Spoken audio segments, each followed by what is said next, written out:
Steel ప్లాంట్ని గంపగుత్తగా ఒకేసారి private వాళ్ళకి అమ్మేయటం కన్నా ముక్కలు చేసి భాగాలు చేసి చీల్చి చెండాడి ఒక్కొక్కటి బయటకు పంపిస్తుంది. మరి క్యాప్టివ్ కన్జంప్షన్ కోసం దానికి ఒక మైన్ ఇవ్వరా? దేశంలో జిందాల్కి మైన్ ఇస్తారు, టాటా వాళ్ళకి మైన్స్ ఇస్తారు, అందరికీ ఇస్తారు, అన్ని కంపెనీలకు ఇస్తారు. స్టీల్ ప్లాంట్కి మాత్రం ఇవ్వరు. సెంట్రల్ గవర్నమెంట్లో ఉన్నావు కదా, కూటమిలో పెద్ద భాగస్వాములు కదా, ఆఫ్టర్ ఆల్ ఒక మైన్ ఇప్పించలేరా? ప్రైవేట్ వాళ్ళకి మైన్స్ ఇస్తున్నారు కదా, ఎవడెవడో వేసుకుంటే మైన్స్ ఇస్తున్నారు కదా. బళ్ళారు లాంటి గనులు ఒక పోర్షన్ ఇప్పించండి అబ్బా స్టీల్ ప్లాంట్కి, ఎలా లాస్ వస్తుందో చూస్తాం.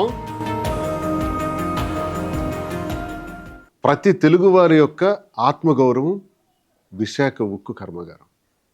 ఇంత గొప్ప ఖ్యాతిని సంపాదించినటువంటి పరిశ్రమ, ఇండస్ట్రీ నాకు తెలిసి ప్రపంచంలో ఎక్కడా లేదు.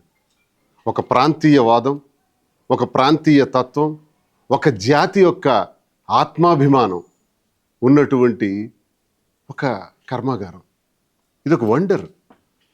విశాఖ ఉక్కు కర్మాగారానికి ఎంత ఖ్యాతి అయితే ప్రజల గుండెల్లో ఉందో, ఆ కర్మాగారం కూడా ఈ ప్రపంచ దేశాల్లో, ప్రపంచంలోనే ఒక ఖ్యాతిని సాధించినటువంటిది. భారతదేశంలో కూడా అత్యున్నత స్థాయి విలువలు పొందినటువంటి స్టీల్ ప్లాంట్. మరి స్టీల్ ప్లాంట్, ఇంత ఖ్యాతి సంపాదించుకున్నటువంటి స్టీల్ ప్లాంట్ అధోగతి పాలవుతుంది. రోజు రోజుకి నానా ఇబ్బందులను ఎదుర్కొనే పరిస్థితులు వస్తుంది. ఆత్మాభిమానంగా చెప్పుకున్నటువంటి మనం విశాఖ స్టీల్ కోసం ఏం చేశాం? అసలు మన ప్రభుత్వాలు కానీ, రాష్ట్ర ప్రభుత్వాలు, ఏ ప్రభుత్వం అయినా సరే, ఈరోజు వరకు కేంద్ర ప్రభుత్వంతో ఎప్పుడైనా సంప్రదింపులు చేశామా? దాని గురించి ప్రత్యేక ప్రస్తావనలు ఏమైనా తీసుకొచ్చామా? కేంద్రం ఎప్పుడూ చెబుతూ ఉంటుంది స్టీల్ ప్లాంట్ని ప్రైవేటైజేషన్ చేస్తాం. మేమెప్పుడు స్టీల్ ప్లాంట్ని ప్రైవేటైజేషన్ చేయము అని చెప్పలేదే అని వాళ్ళు అంటారు. కేంద్రానికి మనకి ఒక పెద్ద సంఘర్షణే జరుగుతుంది. ఒక రోజు కాదు, ఒక ఏడాది కాదు, కొన్ని సంవత్సరాలుగా, దశాబ్దాల కాలంగా ఈ ఘర్షణ జరుగుతూనే ఉంది. విశాఖ స్టీల్ ప్లాంట్కి మనం కనీస బాధ్యతలు వహించకపోవటమే ఇంత తీవ్రమైనటువంటి నష్టాలకు దారితీస్తుంది, ఈరోజు ప్రైవేటైజేషన్కి దారితీస్తుంది అన్నది నా అభిప్రాయం. సడన్గా సెప్టెంబర్ 9వ తారీఖులోగా ఈఓఐలు ప్రకటించాలి, రావాలని ముందుకి. దీనికి ఒక డేట్ ఇవ్వడం, ఆ కట్ ఆఫ్ డేట్ ఇవ్వడం, చాలా తక్కువ సమయం ఇవ్వడం. విశాఖ స్టీల్ ప్లాంట్ని 44 భాగాలుగా ఇంచుమించుగా, అందులో బ్లాస్టింగ్ ఫర్నెస్లో 3 భాగాలు ఉంటాయని, అందులో థర్మల్ సుమారు ఒక 200 మెగావాట్స్ సప్లై చేసే ఒక క్యాప్టివ్ పవర్ కోసం తయారు చేసినటువంటి ఆ ప్లాంట్కి కూడా ఇప్పుడు ప్రైవేటైజేషన్ కోసం ఈఓఐలు అడుగుతున్నారు. దీనివల్ల ఏం జరుగుతుందంటే, స్టీల్ ప్లాంట్ని గంపగుత్తగా ఒకేసారి ప్రైవేట్ వాళ్ళకి అమ్మేయటం కన్నా ముక్కలు చేసి భాగాలు చేసి చీల్చి చెండాడి ఒక్కొక్కటి బయటకు పంపిస్తున్నారు. అంటే ఒక ప్లాన్ ప్రకారం స్టీల్ ప్లాంట్ని అమ్మేయాలని చూస్తున్నారు. ఇది చాలా ఘోరం. తెలుగువాడి ఆత్మగౌరవాన్ని నమ్మినట్టే. దీనివల్ల జరగబోయే పరిణామాలు ఏంటి? అసలు ఈ పరిస్థితి ఎందుకు దారితీస్తుంది? దీనికి మీరేం చెప్తున్నారు? ప్రతిసారి స్టీల్ ప్లాంట్ నష్టాల్లో నడుస్తుంది అంటారు. ఎందుకు నష్టాల్లో నడుస్తుందండి? నష్టాల్లో నడకుండా ఏ ప్రయత్నాలైనా మనం చేశామా? రాష్ట్ర ప్రభుత్వం కానీ, కేంద్ర ప్రభుత్వం కానీ స్టీల్ ప్లాంట్కి చేసిందా? టాటా వాళ్ళు నడిపించే స్టీల్ ప్లాంట్స్ అన్నీ బ్రహ్మాండంగా నడుస్తున్నాయి, జిందాల్ వాళ్ళు బ్రహ్మాండంగా నడుస్తున్నాయి. భారతదేశంలో అత్యున్నత స్థాయి కలిగినటువంటి వైజాగ్ స్టీల్ ప్లాంట్ ఎందుకు నడవదు? మనం చేసిన మోసం, మనం చేసిన దగ, మనం చేసిన కుట్ర. అసలు ఈ స్టీల్ ప్లాంట్ని సెయిల్లో ఎందుకు విలీనం చేయకూడదు? Steel authority of India limited ఎందుకు కన్సిడర్ చేయదు? సెయిల్లో కలపండి, సెయిల్లో విలీనం చేయండి అని నెత్తి కొట్టుకుంటుంటే నేటికి 2-3 దశాబ్దాలుగా సెయిల్ వాళ్ళు అంటారు ఇది లాస్లో నడుస్తుంది. ఏ ప్రభుత్వం అన్నది, సెయిల్ అన్నది ఇదేమైనా ప్రైవేట్ ఆర్గనైజేషన్ కాదు కదా, గవర్నమెంట్ ఒక స్టీల్ ప్లాంట్ని ఎలా కామెంట్ చేయగలుగుతుంది లాసుల్లో నడుస్తుందని?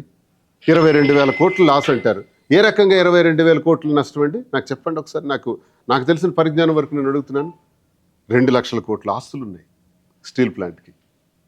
సుమారు 2 లక్షల పైచిలకు ఎకరాలు ఉన్నాయి. పెద్ద ఆస్తి కలిగినటువంటి విశాఖ స్టీల్ ప్లాంట్కి 22,000 కోట్ల నష్టమా? ప్రధానమైనటువంటి కారణం స్టీల్ ప్లాంట్ నష్టాల్లోకి రావటానికి మీరు చెప్తున్నటువంటి మాటలు అభూత కల్పనలు సృష్టించి స్టీల్ ప్లాంట్ నష్టాల్లో ఉందని చెప్పడానికి ప్రధానమైన కారణం ఒకటి, 2 డిమాండ్స్ పెద్దగా చేశారు కార్మికులు. దశాబ్దాల కాలంగా కార్మికులు దానికోసం పోరాటం చేస్తూ ఉద్యమ నేతలు, ఉత్తరాంధ్ర ప్రజలు, ప్రతి తెలుగువాడు చేసిన డిమాండ్ 2. ఆ డిమాండ్స్ ఏంటంటే, 1 సెయిల్లో విలీనం చేయటం, 2 క్యాప్టివ్ కన్జంప్షన్. సుమారు 7 లక్షల టన్నులు ఇది ప్రొడక్షన్ ఇవ్వగలిగేటటువంటి స్థాయి కలిగినటువంటి కర్మాగారం కదా. మరి క్యాప్టివ్ కన్జంప్షన్ కోసం దానికి మైన్ ఇవ్వరా? దేశంలో జిందాల్కి మైన్ ఇస్తారు, టాటా వాళ్ళకి మైన్స్ ఇస్తారు, అందరికీ ఇస్తారు, అన్ని కంపెనీలకు ఇస్తారు. స్టీల్ ప్లాంట్కి మాత్రం ఇవ్వరు. మరి స్టీల్ ప్లాంట్కి మైన్ ఇవ్వకపోతే, ఐరన్ ఓర్ మైన్ ఇవ్వకపోతే మరి స్టీల్ ప్లాంట్ నష్టాలు రావా? అంటే ఏదైతే ఓర్ కొనుక్కుంటున్నామో అది బయట నుంచి కొనుక్కుని తెచ్చుకోవాలా విశాఖ స్టీల్ ప్లాంట్? అలా కొనుక్కుని తెచ్చే దానివల్ల కదా సుమారు 6,000 కోట్లు, 22,000 కోట్లు, 6,000 కోట్లు, అది కూడా కొంత భాగం కదా. ఇలా కొన్ని తెచ్చి కర్మేంటి విశాఖ స్టీల్ ప్లాంట్కి? అదే ఒక మైన్ అలాట్ చేస్తే ఆ మైన్ ద్వారా క్యాప్టివ్ కన్జంప్షన్ 100% విశాఖ స్టీల్ ప్లాంట్కి వాడుకుంటాం కదా. ఈ 2 చేయలేదే. రాష్ట్ర ప్రభుత్వాలు కనీసం మాట్లాడలేదే. కేంద్ర ప్రభుత్వం ఇందుకు స్పందించలేదే. సెయిల్ వాళ్ళు కూడా దీని మీద దృష్టి సారించలేదే. ఇవేవీ చేయకుండా ఈరోజు స్టీల్ ప్లాంట్ నష్టాల్లోకి దారితీసేస్తుంది. దీన్ని నమ్మేద్దాం. మరి చంద్రబాబు నాయుడు గారు ఎప్పుడు చెప్తారు సంపద సృష్టిస్తామని. సంపద సృష్టించాలనుకునేటప్పుడు ఇది ఒక మంచి మార్గం కదా. మరి ఆ స్టీల్ ప్లాంట్ ఆంధ్రప్రదేశ్ ప్రభుత్వం ఎందుకు కొనుగోలు చేయకూడదు? ఎందుకు దాన్ని మనం నడిపించకూడదు? మరి మీరే కదా అన్నారు. చిన్న మాట ఒకసారి వినిపించాలి. ఇప్పుడు డిప్యూటీ చీఫ్ మినిస్టర్, అప్పుడు అపోజిషన్ లీడర్ పవన్ కళ్యాణ్ గారు, అలాగే అప్పుడు అపోజిషన్ పార్టీలో ఉన్నటువంటి ఎంపీగా ఉన్నటువంటి రామ్మోహన్ నాయుడు గారు, ఇప్పుడు ఆయన సెంట్రల్ మినిస్టర్గా ఉన్నారు. అప్పుడు అపోజిషన్లో ఉన్నటువంటి పవన్ కళ్యాణ్ గారు ఇప్పుడు డిప్యూటీ చీఫ్ మినిస్టర్గా ఉన్నారు. వారి మాటలు ఒకసారి విందాం.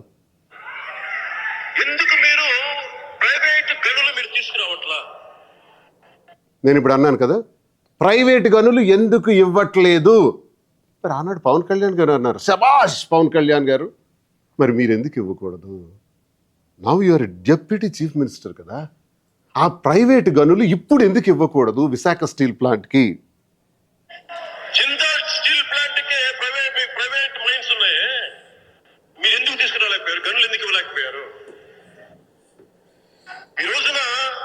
వైజాగ్ స్టీల్ ప్లాంట్ కార్మికులు కూడా చెప్తున్నాను సభాముఖంగా, కార్మిక సంఘాల నాయకులకి, నేను చిత్తశుద్ధిగా ఉన్నా, మీరు చిత్తశుద్ధిగా ఉన్నారా లేదా మీరు పెట్టుకోండి.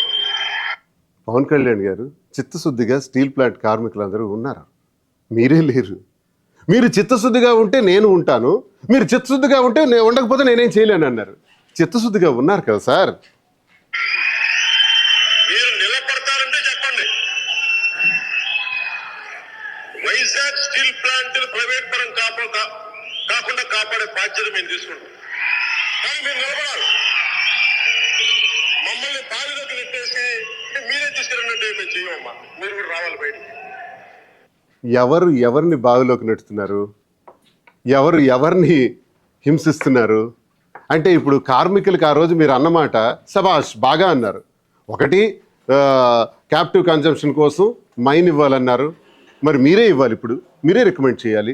కేంద్రంలో మీకే ఆ సమర్థత ఉంది, మీకే ఆ శక్తి ఉంది, మాట్లాడగలిగే చనువు మీకే ఉంది, మాట్లాడి ఇవ్వండి. ఆనాడు మాకు నూతిలో తోసేయకండి అని అన్నారు. మీరు నిలబడితేనే మేము ఉంటామన్నారు, నిలబడ్డారు కార్మికులు. కార్మికులే కాదండి, ప్రతి ఒక్క ఆంధ్రుడు మీతో కలిపి కూడా. ఇది ఆంధ్రులు తెలుగువాడి యొక్క ఆత్మగౌరవానికి సంబంధించింది కదా.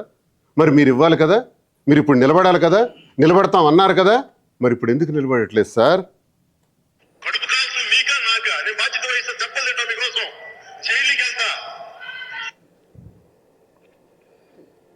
జైళ్ళు ఇవన్నీ వద్దు సార్, దెబ్బలు వద్దు. మీరు డిప్యూటీ చీఫ్ మినిస్టర్ కదా, ఒక మైన్ అలర్ట్ చేయండి. ఒక్క మైన్ సెయిల్లో విలీనం చేయండి, ఒక మైన్ అలర్ట్ చేయండి. 2 కోరికలే సార్ తెలుగువాడు కోరుతున్నదంతా కూడా. మరో మహానుభావుడు, స్థానిక ఎంపీ, ఉత్తరాంధ్ర నాయకుడు, ఇప్పుడు కేంద్ర మంత్రి. ఈయన గగ్గోలు ఒకసారి విందాం. ఈయన గోల. లేకపోతే ఎవరండి కేంద్రం? మనం పన్నులు కడితే ఉన్నటువంటి కేంద్రం ఇది. మనం ఓట్లు వేస్తే ఉన్నటువంటి కేంద్రం ఇది. రాష్ట్రం వేరు, కేంద్రం వేరు కాదు. కేంద్ర ప్రభుత్వం గాని, రాష్ట్ర ప్రభుత్వం గాని ప్రతి భారతీయుడికి, ప్రతి ఆంధ్రుడికి కూడా కట్టుబడి ఉందని మనం నిరూపించుకోవాలి. అదే మహానుభావ. హలో మిస్టర్ రామ్మోహన్ నాయుడు, అదే మేము చెప్తున్నాం. మరి నువ్వేం మాట్లాడావు? అప్పుడు మాట్లాడింది ఇప్పుడు నువ్వేం చేస్తున్నావు? నువ్వు సెంట్రల్ మినిస్టర్ కదా, గాడిదలు కాస్తున్నావా? నువ్వేం చేస్తున్నావయ్యా? ఉత్తరాంధ్రకి చెందిన నాయకుడు కదా నువ్వు. వీరెవరండి అమ్మడానికి, వారెవరండి కొనడానికి? ఇది ఆంధ్రప్రదేశ్ ప్రజల తాలూకా సొత్తు, ప్రజల తాలూకా హక్కు. కేవలం పేపర్ మీద కేంద్ర ప్రభుత్వం తాలూకా హక్కు ఉందని చెప్పి ఢిల్లీలో ఏసీ రూముల్లో కూర్చొని ఈ రోజుకి ఒక నిర్ణయం తీసుకొని అమ్మేస్తామనంటే తెలుగు ప్రజలు ఎవరు కూడా సహించం, ఊరుకోమనేది కూడా ఈ సందర్భంగా తెలియజేస్తున్నాం. కర్మ రిటర్న్స్. నీకే బూమరాంగ్ అయింది చూసావా? నువ్వు వాడిన మాట నీకే తిప్పి తిప్పి కొట్టింది. ఢిల్లీలో ఏసీ రూముల్లో కూర్చుంటున్నది ఎవడు? ఇది తెలుగువారి ఆత్మగౌరవమే కాదంటున్నది ఎవడు?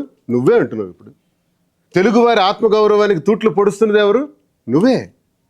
మిస్టర్ రామ్మోహన్ నాయుడు, సెంట్రల్ గవర్నమెంట్లో ఉన్నావు కదా, కూటమిలో పెద్ద భాగస్వాములు కదా, ఆఫ్టర్ ఒక మైన్ ఇప్పించలేరా?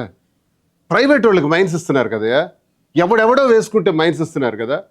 బళ్ళారు లాంటి గన్లు ఒక పోర్షన్ ఇప్పించండి అబ్బా స్టీల్ ప్లాంట్కి. ఎలా లాస్ వస్తుందో చూస్తాం. అయినా మన తెలుగువారి ఆత్మగౌరవంగా ఏర్పాటు చేసుకున్న దశాబ్దాల కాలం నాటి స్టీల్ ప్లాంట్లో అందరం బ్రతకాలి కదా, అందరం సంతోషంగా ఉండాలి కదా.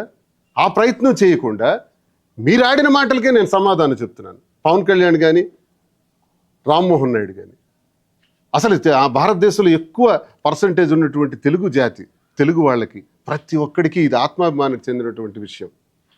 ఇది ప్రైవేటైజేషన్కి సంబంధించి సెప్టెంబర్ 9వ తారీఖులోకి వస్తున్న ఈఓఐలకు ఏదైతే పిలుపునిచ్చారో దాన్ని నిలుపుదల చేసేందుకు ప్రతి ఒక్కరు కూడా నిరసన కార్యక్రమం చేపట్టాలి. యువత, మహిళలు, చిన్నవాళ్ళు, పెద్దవాళ్ళు, ప్రతి తెలుగువాడు ఈ ఉద్యమ నేపథ్యంలో అందరూ అడుగు వేయాలి, ముందుకు నడవాలి. మనందరం కూడా తిరిగి ఈ విశాఖ స్టీల్ ప్లాంట్ని కాపాడుకోవాల్సిన అవసరం మనకుంది. మన భావితరాలకి ఈ విశాఖ స్టీల్ ప్లాంట్ని మనం అందించవలసినటువంటి బాధ్యత మనకుంది. స్టీల్ ప్లాంట్ని గంపగుత్తగా ఒకేసారి ప్రైవేట్ వాళ్ళకి అమ్మేయటం కన్నా ముక్కలు చేసి, భాగాలు చేసి, చీల్చి, చెండాడి ఒక్కొక్కటి బయటికి పంపిస్తుంది. మరి క్యాప్టివ్ కన్జంప్షన్ కోసం దానికి ఒక మైన్ ఇవ్వరా? దేశంలో జిందాల్కి మైన్ ఇస్తారు, టాటా వాళ్ళకి మైన్స్ ఇస్తారు, అందరికీ ఇస్తారు, అన్ని కంపెనీలకు ఇస్తారు. స్టీల్ ప్లాంట్కి మాత్రం ఇవ్వరు. సెంట్రల్ గవర్నమెంట్లో ఉన్నావు కదా, కూటమిలో పెద్ద భాగస్వాములు కదా, ఆఫ్టర్ ఒక మైన్ ఇప్పించలేరా? ప్రైవేట్ వాళ్ళకి మైన్స్ ఇస్తున్నారు కదా, ఎవడెవడో వేసుకుంటే మైన్స్ ఇస్తున్నారు కదా. బళ్ళారు లాంటి గన్లు ఒక పోర్షన్ ఇప్పించండి అబ్బా స్టీల్ ప్లాంట్కి. ఎలా లాస్ వస్తుందో చూస్తాం.